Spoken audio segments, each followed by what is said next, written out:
வணக்கம். இன்றைக்கி நம்ம காலையில் சத்தான உணவு ஒன்று சமைக்க போகிறோம். ராகி சேமியா. அது எப்படி சமைக்கிறதுன்றது பார்க்கலாம் வாங்க. 50 கிராம் ராகி சேமியா பண்ண போகிறோம் பிரேக்ஃபாஸ்ட்டுக்கு.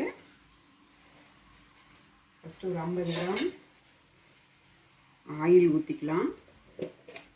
அது சூடாயிடுச்சான்னு பார்த்துட்டு கொஞ்சம் ஒரு ஸ்பூன் கடுகு பொரிஞ்சதும் இன்னும் தேவையான அளவு கடலைப்பருப்பு. ரொம்ப கறியை விட்டுறக்கூடாது. பெரிய வெங்காயம், ஒரு பெரிய வெங்காயம் பொடியாக அதுக்குள்ள கருவேப்பிலை ரெண்டையும் சேர்த்து வதக்கிடலாம். கொஞ்சம் உப்பு போட்டுறலாம். உப்பு போட்டோம்னா நல்லா வதங்கிடும். வெங்காயம் சீக்கிரம் வதங்கிடும்.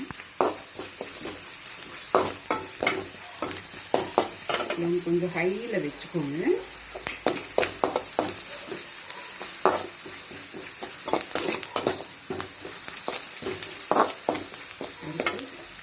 தக்காளி, ஒரு சின்ன தக்காளி பொடியாக நறுக்கிட்டு இது கூட போட்டுக்கோங்க.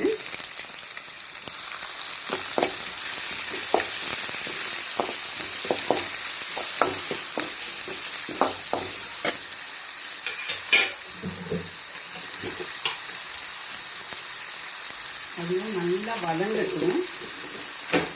நல்லா வதங்கி இருக்கும். ஒரு 2 வரமிளகா காரத்துக்கு ஏற்ற மாதிரி 2 போதும். ஏன்னா நம்ம ஒரு 100 கிராம் 150 கிராம் ராகி சேமியா தான் பண்ண போகிறோம். அதனால் 2 வரமிளகா போட்டுக்கோங்க. உப்பு போட்டுக்கலாம். தேவையான அளவு உப்பு போட்டுக்கலாம்.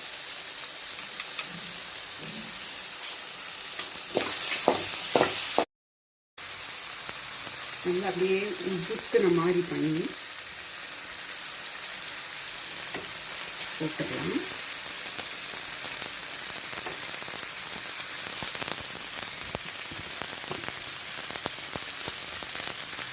போட்டுட்டு ஃப்ளேம் கம்மியாக வச்சுட்டு நல்லா கலக்கி வைக்கலாம். உப்பு ஆல்ரெடி நம்ம போட்டிருக்கோம்.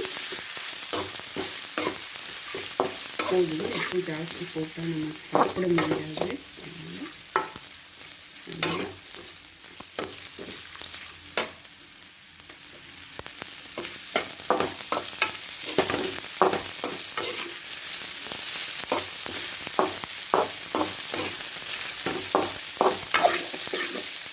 ஆயிடுச்சு ராகி சேமியா. கொஞ்சம் மல்லித்தலை மேலே தூவி விட்டுட்டு ஒரு கலக்கி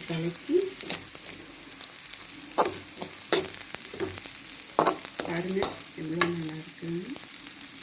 இது குழந்தைங்களுக்கு காலையில் பிரேக்ஃபாஸ்ட் கொடுக்கலாம். நல்லா இருக்கும். குழந்தைங்க ஹெல்த்திக்கும் நல்லாயிருக்கும். ஆஃப் பண்ணிடலாம். ஃப்ளேம் ஆஃப் பண்ணிடலாம். ஆஃப் பண்ணிவிட்டு நம்ம குழந்தைங்களுக்கு சர்வ் பண்ணிடலாம். எவ்வளோ கலர்ஃபுல்லாக இருக்குதுன்னு பாருங்கள். குழந்தைங்களும் விரும்பி சாப்பிடுவாங்க. இது வீட்டில் ட்ரை பண்ணி பாருங்கள்.